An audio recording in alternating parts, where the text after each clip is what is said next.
ইসলামটা কে খায় না মাথা দেয় না ফুটবল খেলে কি আমি ওটাই জানতে পারলাম না। ইসলামটা কি? ইসলামকে জিজ্ঞাসা করছি, ইসলামটা কি তোমরাই বলো। এ মূর্খ লোকেরা তাদের মুখের এক ফুৎকার দিয়ে আল্লাহর দ্বীনের মশাল নিভিয়ে দিতে চায়, কিন্তু আল্লাহ তাআলা তাঁর এ আলোর পূর্ণ বিকাশ ছাড়া অন্য কিছুই চান না, যদিও কাফেরদের কাছে এটা খুবই অপ্রীতিকর।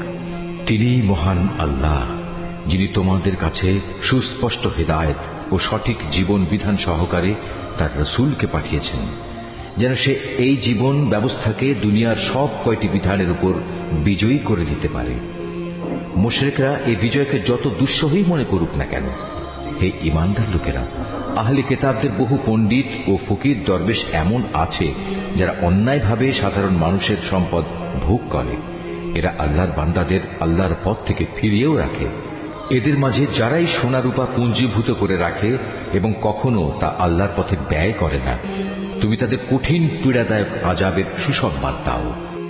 এমন একদিন আসবে যেদিন পুঞ্জীভূত সোনা রূপা জাহান্নামের আগুনে উত্তপ্ত করা হবে। অতঃপর তা দিয়ে যারা এগুলো জমা করে রেখেছিল তাদের কপালে, তাদের পার্শ্বে ও তাদের পিঠে চিহ্ন এঁকে দেওয়া হবে এবং তাদের উদ্দেশ্য করে বলা হবে, এ হচ্ছে তোমাদের সে সম্পদ যা তোমরা নিজেদের জন্য জমা করে রেখেছিলে। অতএব যা কিছু সেদিন তোমরা জমা করেছিলে, আজ তার স্বাদ গ্রহণ করো।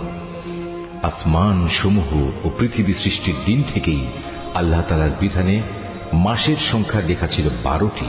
এই 12টির মধ্যে 4টি হচ্ছে যুদ্ধ বিগ্রহের জন্য নিষিদ্ধ মাস।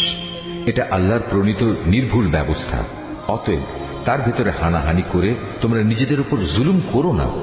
তোমরা যখন মুশরিকদের সাথে যুদ্ধ করবে, তখন সবাই একসাথে মিলিত হয়ে তাদের মোকাবেলা করবে, যেমনি ভাবে তারাও একসাথে তোমাদের বিরুদ্ধে লড়াই করছে। জেনে রেখো, যারা আল্লাহ তাআলাকে ভয় করে, আল্লাহ তাআলা অবশ্যই তাদের সাথে রয়েছেন। নিষিদ্ধ মাসকে হীন ও স্বার্থে মুলতবি করা কিংবা তা আগপাচ করা তো কুফরির মাত্রায় বৃদ্ধি করে। এর ফলে কাফেরদের আরো বেশি গোমরাহিতে নিমজ্জিত করে দেয়া হয়। এই লোকেরা এক বছর কোনো মাসকে নিজেদের প্রয়োজনে হালাল করে নেয়, আবার পরবর্তী কোনো বছরে সে মাসকে তারা হারাম বানিয়ে নেয়, যেন এভাবে আল্লাহ তাআলা যে মাসগুলো হারাম করেছেন তার সংখ্যাও পূরণ হয়ে যায়। আবার আল্লাহ তাআলা যা হারাম করেছেন তাও মাঝে মাঝে হালাল হয়ে যায়। বস্তুত তাদের অন্যায় কাজগুলো এভাবেই তাদের কাছে শোভনীয় করে দেয়া হয়েছে। আর আল্লাহ তাআলা কখনো কাফের সম্প্রদায়কে সঠিক পথের দিশা দেন না। ওহে মানুষ, তোমরা যারা আল্লাহ তাআলার উপর ঈমান এনেছো, এ কি হলো তোমাদের, যখন তোমাদের আল্লাহ তাআলার পথে কোনো অভিযানে বের হতে বলা